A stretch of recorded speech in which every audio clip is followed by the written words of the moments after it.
ఆంధ్రజ్యోతి లోపల కేసీఆర్ కు పిలుపు. దీని గురించి కాళేశ్వరం సంబంధించినటువంటి దాని లోపల కేసీఆర్ కు, హరీష్ రావుకు, దాని తర్వాత అప్పుడున్నటువంటి ఆర్థిక శాఖ మంత్రి ఈటల రాజేందర్ గారికి కూడా పిలుపు వచ్చిందంట. కమిషనర్, కాళేశ్వరం కమిషన్, ఈ కమిషన్ వాళ్ళు పిలుపు ఇవ్వడము జరిగింది. ఇక్కడ దిశ లోపల కూడా కేసీఆర్ విచారణకు రండి నోటీసులు జారీ చేసిన కాళేశ్వరం కమిషన్.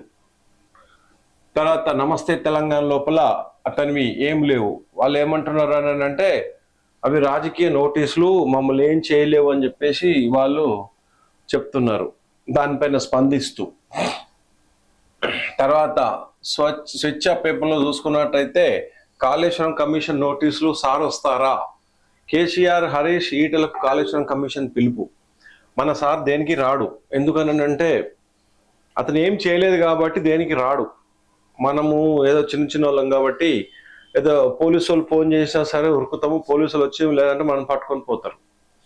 ఇతను ఒక మహారాజు కాబట్టి దేశానికి రాజరికం చేసిండు కాబట్టి అతనికి రారు. అతను కమిషన్ పిలిచినా రాడు, ఎవడు పిలిచినా కూడా రాడు. అంత ధైర్యం చేయలేరు కూడా కమిషన్ కూడా. ఎందుకు అని అంటే అతని దగ్గర డబ్బులు దండిగా ఉన్నాయి కాబట్టి అతని దగ్గరికి ఎవరు కూడా పోరు. ఆలోచన చేయాలి. 15 రోజుల్లో రిప్లైతో పాటు కమిషన్ ఎదురు హాజరు కావాలి. ఏం చేస్తారు? రాకపోతే ఏం చేయరు. నేను రాను భయ్, ఏం చేస్తావు చేసుకో. జూన్ 5 నుంచి ఒక్కొక్కరికి ఒక్కొక్క తారీఖు లోపల విచారణ. బాస్ సమక్షంలో నిర్ణయాలు జరిగాయని తేలిన వైనం. నేతల అభిప్రాయాలను తెలుసుకోవాలనే కమిషన్ నిర్ణయం. విచారణకు బీఆర్ఎస్ అధినేత హాజరుపై సర్వత్రా ఆసక్తి. గైర్హాజరు అయితే చర్యలపైన కమిషన్ కసరత్తు. ఇక్కడ నేను రాను, నువ్వు పిలిస్తే నువ్వు పెద్ద గొప్పనివా, నేను రాను. ఏం చేస్తావు? రాకపోతే ఏం చేయలేవు. మళ్ళీ ఒక కమిషన్ వేస్తావు, అంతే తప్ప నువ్వేం చేస్తావు? నాతోటి నువ్వు మాట్లాడేంత దమ్ముందా నీకు? కమిషనర్ ఎవడు? నా అంత నాలెడ్జ్ దేశంలో ఉందా? లేదు. నేను రాను. ఏం చేస్తావు? కాళేశ్వరం ప్రాజెక్టులో భాగంగా మేడిగడ్డ బ్యారేజీ కుంగిపోవడంతో పాటు అన్నారం, సుందిల్లా బ్యారేజీలపై న్యాయ విచారణకు కమిషన్ విచారణ చేస్తుంది. ఇందులో భాగంగానే బీఆర్ఎస్ అధినేత మాజీ సీఎం కేసీఆర్ కు కాళేశ్వరం కమిషన్ ఏపీ ఘోష్ నివారణ నోటీసులు పంపారు. కేసీఆర్ తో పాటు నీటిపారుదల శాఖ మంత్రి హరీష్ రావు, అప్పుడున్నటువంటి ఆర్థిక శాఖ మంత్రి ఈటల రాజేందర్, వీళ్ళందరూ పంపిస్తే ఏమైంది? మాకేం కాదు. ఏ నోటీసులు పంపించినా మాకేం కాదు. మీరు ఏమన్నా చేసుకోండి, మేము ఏం చేయాలి, మాకేం కాదు. ఇది కాంగ్రెస్ కమిషన్. కాళేశ్వరం కమిషన్ నోటీసులపై కన్నెర్ర. తప్పకుండా నిజాలు బయటకు వస్తాయి. ఎక్స్ వేదికగా సర్కారు పై కవితమ్మ చెప్తుంది. ఏంది అంటే ఇది కాంగ్రెస్ వాళ్ళు ఆడుతున్న నాటకం. ఏం లేదా ఆడ, అన్ని బయటకు వస్తాయి. తప్పు చేసిన వాళ్ళకు శిక్ష పడాల్సిందే. కేసీఆర్, హరీష్, ఈటలకు జైలుకి వెళ్ళే అర్హత, గుడ్డిగా అనుమతులు ఎలా ఇచ్చారు? చట్టానికి ఎవరు అతిథులు కాదు. ఎమ్మెల్సీ అద్దంకి దయాకర్ నోటికి అదుపు లేకుండా మాట్లాడతాడు. ఆయన తిప్పలు అయింది అనుకో. కాళేశ్వరం ప్రాజెక్టు వ్యవహారంలో తెలంగాణ మాజీ ముఖ్యమంత్రి బీఆర్ఎస్ నేత కేసీఆర్ కు విచారణ కమిషన్ నోటీసులు జారీ చేసింది. జస్టిస్ పిసి ఘోష్ నేతృత్వంలోని కమిషన్ ఈ మేరకు కీలకంగా తీసుకుంది. కేసీఆర్ తో పాటు ఆయన ప్రభుత్వంలో మంత్రులుగా పనిచేసిన హరీష్ రావు, ప్రస్తుత బీజేపీ ఎంపీగా ఉన్న ఈటల రాజేందర్ కూడా కమిషన్ నోటీసు జారీ చేసింది. కాళేశ్వరం ప్రాజెక్టుకు సంబంధించిన పలు అంశాలపై విచారణ ఇచ్చేందుకు ఈ నోటీసులు జారీ చేసింది. నోటీసులు అందుకున్న 15 రోజుల్లోగా కమిషన్ ఎదుట హాజరై తమ వాదనలు వినిపించాలని జస్టిస్ పిసి ఘోష్ కమిషనర్ ఆదేశించింది. ఇందుకోసం నిర్దిష్ట తేదీలను కూడా కమిషనర్ ఖరారు చేసింది. కేసీఆర్ జూన్ 5వ తేదీన హాజరు కావాలని కమిషన్ తన నోటీసులో స్పష్టంగా చేసింది. అలాగే కేసీఆర్ ప్రభుత్వంలో నీటిపారుదల శాఖ మంత్రిగా బాధ్యత నిర్వహించిన హరీష్ రావు జూన్ 6వ తేదీన, ఆర్థిక మంత్రిగా పనిచేసిన ఈటల రాజేందర్ జూన్ 9వ తేదీన విచారణకు రావాలని కమిషన్ పేర్కొంది. మేడిగడ్డ బ్యారేజీ కుంగిన నేపథ్యంలో అన్నారం, సుందిల బ్యారేజీలపై కూడా విచారణ జరిపేందుకు తెలంగాణ ప్రభుత్వం న్యాయ విచారణ కమిషన్ నియమించిన విషయం తెలిసిందే. సుప్రీంకోర్టు మాజీ న్యాయమూర్తి జస్టిస్ ఫిషి ఘోష్ నేతృత్వంలో 2024 మార్చిలో ఏర్పాటైన ఈ కమిషన్ నిర్వహణ, design, quality control, pay and accounts, నీటిపారుదల, ఆర్థిక శాఖ ఉన్నతాధికారులు, నిర్మాణ సంస్థల ప్రతినిధులను విచారిస్తుంది. రాష్ట్ర ప్రభుత్వం ఎప్పటికప్పుడు అవసరానికి తగిన విధంగా కమిషన్ గడువును 7 సార్లు పొడిగించింది. ఇది అంతే. ఇంకా ఇక్కడ కమిషన్ పొడిగిస్తూనే ఉంటారు, కేసులు నడుస్తూనే ఉంటాయి, ఇంకా సంవత్సరాలు సాగుతూనే ఉంటుంది. అది అయ్యేది కాదు, పోయేది కాదు ఈ కమిషన్ సంగతి. ఓకే, ఇది ఇక్కడ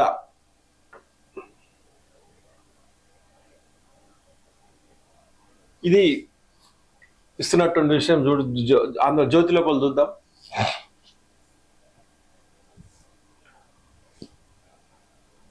సమన్లు ముగ్గురికి నేరుగా వ్యక్తిగతంగా పంపడమే కాకుండా రిజిస్టర్ పోస్ట్ ద్వారా కూడా కమిషన్ పంపింది. కమిషన్ గడువు ఈ నెల ముగుస్తుండటంతో అనూన్యంగా గడువును 2 నెలల పాటు పొడిగిస్తూ సోమవారం ప్రభుత్వం నిర్ణయం తీసుకున్న సంగతి తెలిసిందే. 2016 లోపల కాళేశ్వరం ప్రాజెక్టు బ్యారేజీల నిర్మాణం ప్రారంభమైంది. 2019 మేలో పూర్తి అయ్యింది. అంటే 3 సంవత్సరాలు. 2016 నుంచి 2018 సెప్టెంబర్ వరకు నీటిపారుదల శాఖ మంత్రి హరీష్ రావు ఉన్నారు. కాళేశ్వరం ప్రాజెక్టు నిర్మాణంపై విధానమైన నిర్ణయం కేసీఆర్ తీసుకున్నారు. బ్యారేజీల స్థలాలు ఇవన్నీ. అయితే ఇక్కడ మనకు విషయం గుర్తుపెట్టుకోవాలి. మన కాంగ్రెస్ ప్రభుత్వం వచ్చి బీఆర్ఎస్ వచ్చిన తర్వాత ఇప్పటికీ 18 నెలలు కావస్తుంది.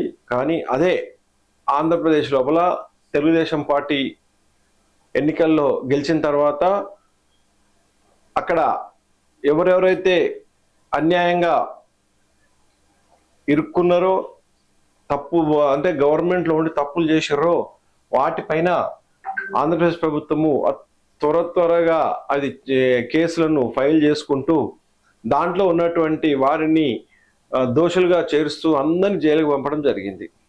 ఇప్పుడు అక్కడ జగన్మోహన్ రెడ్డి పాలన లోపల ఎన్ని తప్పిదాలు జరిగినాయో అన్ని తప్పిదాలకు మూల్యం చెల్లిస్తుంది అక్కడ తెలుగుదేశం ప్రభుత్వం.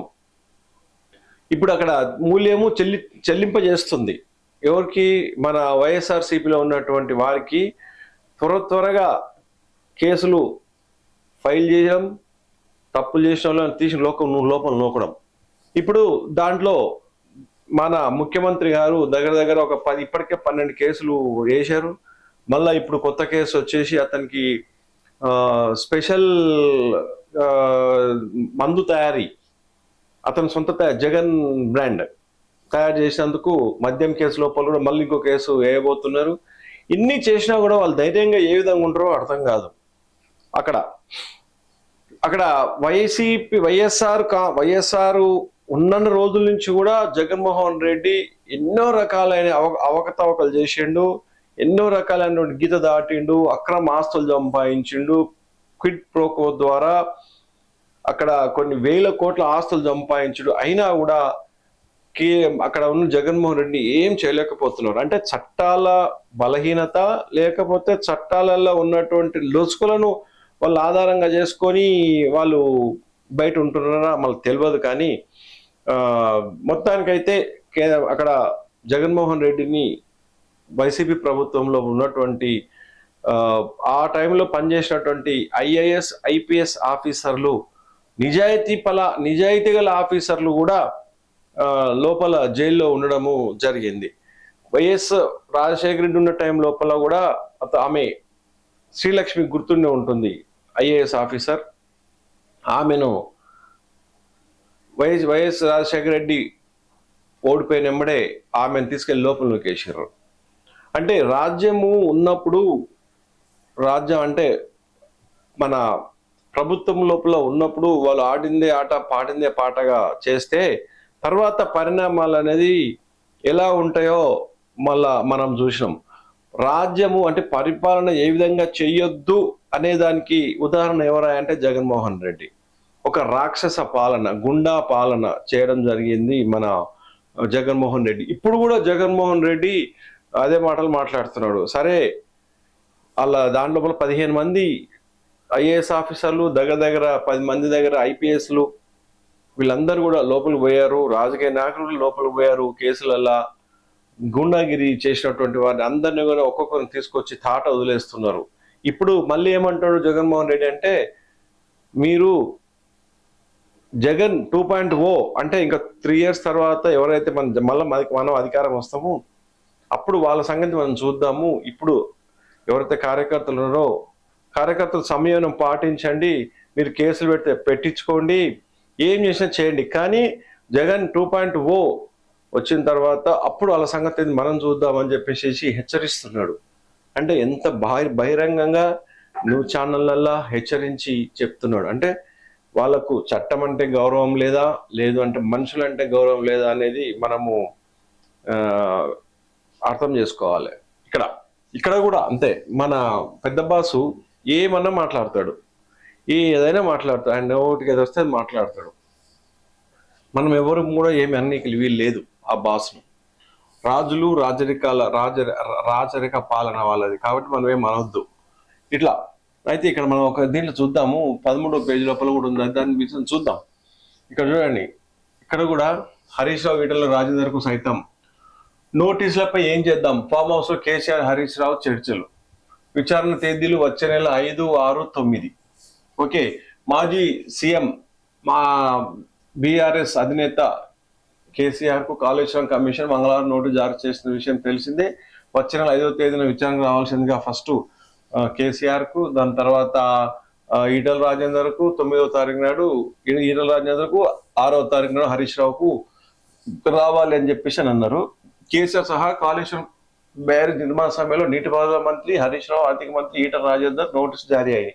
15 రోజుల సమయం. హరీష్ రావు జూన్ 6వ తేదీన, ఈటల రాజేందర్ జూన్ 9న విచారణకు రావాల్సిందిగా కమిషన్ నోటీసులు పంపించింది. వారి సమాధానం ఇవ్వడానికి అనువుగా 15 రోజుల సమయాన్ని ఇచ్చారు.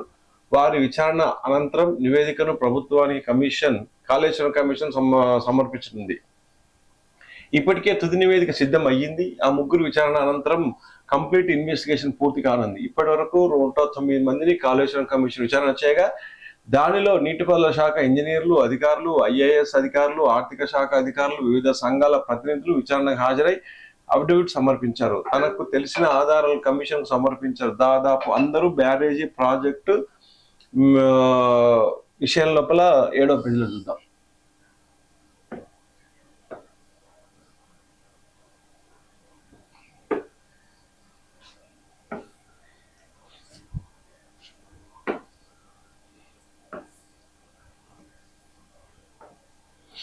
ఇతర విషయాల్లో కీలక నిర్ణయాలు కేసీఆర్ తీసుకున్నారని చెప్పారు. ఈ క్రమంలోనే కేసీఆర్ నుంచి సమాచారం రాబట్టేందుకు నోటీసులు ఇచ్చినట్టు తెలుస్తుంది.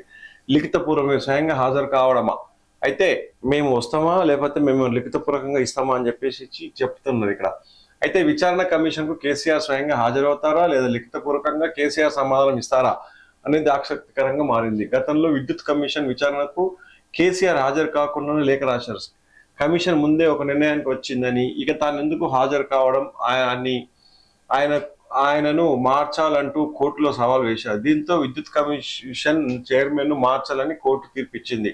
ఈ నేపథ్యంలో కేసీఆర్ ఏ విధంగా స్పందించారని వేచి చూడాల్సిందే. కేసీఆర్ హరీష్ రావు భేటీ. కాళేశ్వరం కమిషన్ నోటీసులు జారీ చేసిన నేపథ్యంలో ఎర్రవల్లిలోని ఫామ్ హౌస్ లో కేసీఆర్ తో హరీష్ రావు భేటీ అయ్యారు. వీరిరువురు కాళేశ్వరం నోటీసుల గురించి చర్చించినట్టుగా తెలిసింది. న్యాయ నిపుణులను సంప్రదించిన తర్వాత ఏ విధంగా స్పందించాలో అంచనాకు రానున్నట్టు తెలిసింది. నోటీసు కాపీని ఇప్పటికే న్యాయవాదులు పంపించగా వారు అధ్యయనం చేసి అనంతరం కేసీఆర్ కు సలహా ఇవ్వనున్నారు. దీనికి కొంత సమయం పట్టే అవకాశం ఉందని సమాచారం. కేసీఆర్ స్పందించిన విధంగానే తాను స్పందించాలా అని హరీష్ రావు సైతం న్యాయవాదులతో చర్చ జరిపినట్టు తెలుస్తుంది. గతంలో పలు సందర్భాల్లో హరీష్ రావు స్పందిస్తూ కాళేశ్వరం కమిషన్ నోటీసు ఇస్తే తప్పకుండా హాజరై అన్ని విషయాలు కమిషన్ వివరిస్తారని చెప్పారు. దీంతో ఆయన గత కొంతకాలంగా సమాచారం మొత్తాన్ని ముందే సిద్ధం చేసి పెట్టుకున్నారని తెలిసింది. ఎలా స్పందిస్తారనే దానిపై వివరాలు తెలియాల్సి ఉన్నది. ఈ విధంగా వాళ్ళు నడుస్తున్నారు.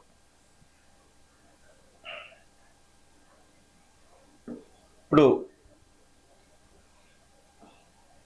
ఇక్కడ నోటీసులు వచ్చాయని సమాచారం. మాజీ ఎంపీ బోయినపల్లి వినోద్ కుమార్ కాళేశ్వరం కమిషన్ నోటీసులు ఇచ్చినట్టు తెలిసిందని, తాను అందులో ఏముందో తెలిసిన తర్వాత స్పందిస్తానని మాజీ బోయినపల్లి వినోద్ కుమార్ అన్నారు. మంగళవారం తెల్లవారుజామున తెలంగాణ భవన్లో ఆయన మీడియాతో మాట్లాడారు. ప్రపంచంలోని గొప్పగా 125 అడుగుల అంబేద్కర్ విగ్రహాన్ని హైదరాబాద్ నిర్మించామని, కానీ సీఎం రేవంత్ రెడ్డికి ఎందుకు కనిపించడం లేదో తెలియదు అన్నారు.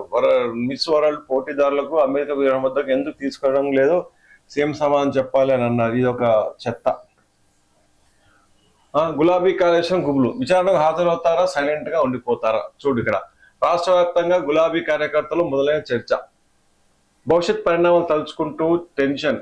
బీఆర్ఎస్ లో ఒక్కసారిగా అలజడి మొదలైంది. ఆ పార్టీ అధినేత కేసీఆర్ కాళేశ్వరం కమిషన్ నోటీసులు పంపడంపై రాష్ట్ర వ్యాప్తంగా ఉత్కంఠ వాతావరణం కనిపించింది. ఏం జరుగుతున్నది, ఏం జరగబోతున్నది అంటూ ఎక్కడ చూసినా ఇదే చర్చ వినిపిస్తుంది. కేసీఆర్ తో పాటు మాజీ మంత్రి హరీష్ రావు సైతం నోటీసులు జారీ కావడం మరింత చర్చనీయాంశం అయింది. వీరికి వచ్చిన వరుసగా విచారణ రమ్మని పిలవడంతో ఇద్దరు ఎంక్వైరీకి హాజరవుతారా లేరా అనేది ప్రశ్నగా మిగిలిపోతుంది. బీఆర్ఎస్ ప్రభుత్వం హయాంలో అప్పటి కేసీఆర్ కాళేశ్వరం ప్రాజెక్టు నిర్మాణానికి రూపకల్పన చేశారు. గతంలో కాంగ్రెస్ హయాంలో తుమ్మడిహడ్డ దగ్గర నిర్మించ తలపెట్టిన ప్రాణహిత కాళేశ్వరం వద్దకు లిఫ్ట్ చేశారు.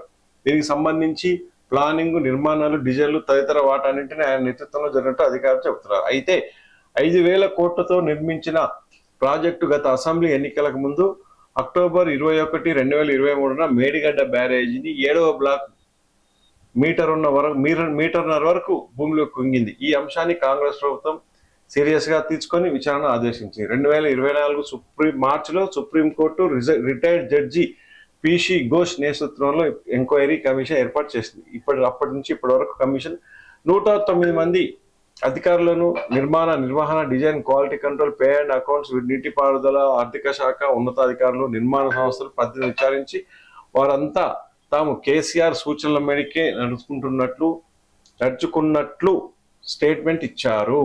ఓకే, ఈ మేరకు కమిషన్ కేసీఆర్ తో పాటు అప్పటి నీటిపారుదల మంత్రి హరీష్ రావు, ఆర్థిక మంత్రి ఈటల రాజేందర్ నోటీసు కూడా జారీ చేసింది. ఎంక్వైరీ ఆదేశించడంతో ఆయన విచారణకు హాజరవుతారా లేదా అన్న ప్రశ్నలు కార్యకర్తలలో వినిపిస్తున్నాయి. ఇక ఒకవేళ హాజరు కాకుంటే ప్రభుత్వం తదుపరి చర్య ఏం తీసుకోబోతున్నది, భవిష్యత్ పరిణామాలు ఎలా ఉండబోతున్నాయని కార్యకర్తలు ఇప్పటి నుంచే ఆందోళన చెందుతున్నారు. ఇక్కడ ఏమైతుంది, 109 మంది అధికారులను, దానికి సంబంధించినటువంటి ఇంజనీర్లను విచారణ చేస్తే ఈ కమిషన్ చెప్పింది ఏంటంటే మాకేం తెలియదు, కేసీఆర్ ఏ విధంగా చెప్తే ఆ విధంగా మేము చేసినాం అని చెప్పడం జరిగిందంట. మరి కేసీఆర్ ఏ విధంగా చెప్తే ఆ విధంగా చేసినాము అని చెప్పేసి అధికారులు చెప్తున్నారు అని అంటే మరి కేసీఆర్కి అంత నాలెడ్జ్ ఉందా? మరి అతని ఇంజనీరా? మరి అతని ఇంజనీరింగ్ చదువుకున్నాడా? ఇంజనీర్ అతనే, ఆర్థిక శాఖ అతనే. ప్రపంచం లోపల మేధావి ఎవరయ్యా అంటే కేసీఆర్. కేసీఆర్ అంత మేధావి ఎవరు లేరు, వాస్తవం అది. అందుకనే 109 మంది విచారణ చేసినప్పుడు 109 మంది కూడా ఏమన్నారు, మాకేం తెలియదు, కేసీఆర్ ఎట్లా చెప్తే అట్లా చేసినాం మేము అని చెప్పారు. అంటే దాన్ని బట్టి అర్థమైంది కేసీఆరే బాస్ అని అర్థమవుతుంది. కానీ మళ్ళీ కేసీఆర్ బాస్ మరి ఏం చెప్తాననేది వేచి చూద్దాం. గత ఎన్నికల్లో బీఆర్ఎస్ ఓటమి పాలైనప్పటి నుంచి కేసీఆర్ ఎర్రబెల్లి ఫామ్ హౌస్ కు పరిమితం అయ్యారు. 7.5 కాలంగా ఆయన అక్కడే ఉండిపోయారు. మధ్యలో 1-2 సందర్భాల్లో మాత్రం ప్రజల్లోకి వచ్చారు. అయితే తాజాగా కాళేశ్వరం మీద కమిషన్ ఎంక్వైరీ ఆదేశించడంతో ఆయన విచారణ హాజరవుతారా లేదా అన్న ప్రశ్నలు కార్యకర్తలు వినిపిస్తున్నారు. ఒకవేళ హాజరు కాకుంటే ప్రభుత్వం తదుపరి ఏం చర్యలు తీసుకోబోతున్నది, భవిష్యత్ పరిణామాలు ఎలా ఉండబోతున్నాయి కార్యకర్తలు ఇప్పటి నుంచి ఆందోళన చెందుతున్నారు. కార్యకర్తలు ఏం ఆలోచన చేయకండి, ఎందుకంటే ఏది జరిగేది ఉంటే అది జరుగుతుంది. మన చేతిలో ఏం లేదు, మనం వేచి చూడాల్సిందే.